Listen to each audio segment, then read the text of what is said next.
He will fulfill the desire of your heart. Let us desire to be more like Him. அவரை போல நாம் இருப்போமே. வாஞ்சையோடு கூட இந்த பாடலை பாடும்பொழுது நாம் கேட்போம்.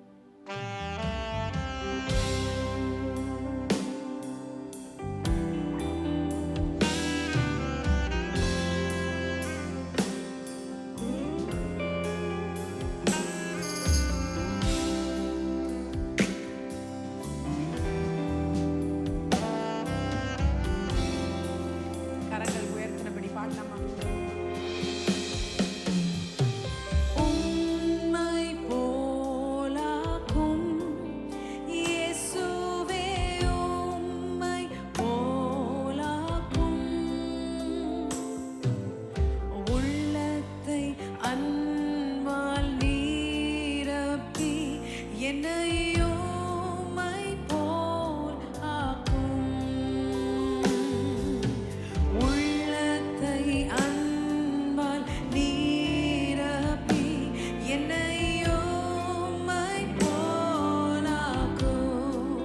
சத்தத்தை உயர்த்தி